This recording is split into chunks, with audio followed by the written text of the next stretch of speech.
Hi, dear English learners. In this video today, I will be covering the difference between adjectives which end in ed, with ed, or ing ending, okay?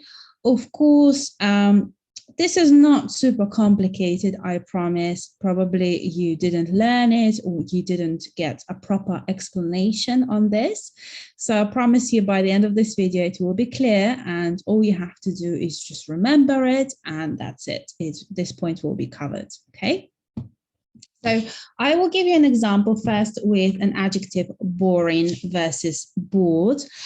Just be aware of the fact that not every single adjective can be categorized and changed to be ed or ing. If the adjective like ambitious, it ends in ious, right? So you cannot change it. But if the adjective does have ing or ed, you can swap between them usually. Okay, so let me show you with an example what's the difference between boring and bored. Okay, so ing, okay, ing is describing typically, probably not typically, situation.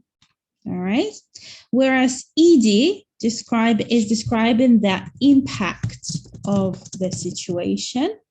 Usually how someone feels, okay? How someone feels as a result of the situation, okay? I will show you in an example, using an example, exactly what I mean, so don't worry. But just to draw an arrow, so you've got ing is the situation, is the causal factor, yeah? The causal factor that's impacting how you feel. So ing is primary, ed is kind of secondary, or the impact of the ing. So let me show you an example there. So let's look at an example where, for example, you went to the cinema and the film was really boring, okay? So in this case, it's a situation or a thing, okay? So in this case, the film is like a thing, okay, in a way. And the impact of that was that you felt as a result, you were bored.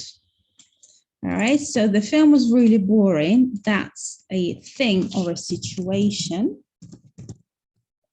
which had an impact and made you, no, not the best arrow, which made you feel bored as a result. Okay, so that's the impact, or, you know, like a feeling because of the film. All right, so that's that in a nutshell. Sometimes you can have adjectives which might have ing or ed, but not the other one. That can happen too. So let me just give you an example of one as well. So, for example, the adjective scary, okay, that's for the situation, versus scared, that's for the impact, okay, the result, the how you feel as a result of situation or a thing. So just a heads up warning, guys, if you are sensitive to clowns or scary clowns, please stop the video. I'm just going to put a picture for illustration right now. So say you have a scary film, okay, and that's the situation again, or a thing. I'm using films as an example today, yeah. The film was really scary, was supposed to be scary maybe even, okay. But as a result of that film, I wasn't scared. I didn't care, yeah. So as a result, I wasn't really scared. Okay, so I mean, in terms of the impact, it could also be a negative impact or no impact. Yeah, no impact in this case. But still, we are discussing the impact, the result of how you feel. The film was supposed to be scary, describing a situation or a thing, but I wasn't scared. Okay, so guys, I hope you found this useful in terms of the structure. All right, I mean, I can't cover, unfortunately, every single adjective there is. But if you look online for ed versus ing adjectives, there are plenty of exercises, plenty of sheets.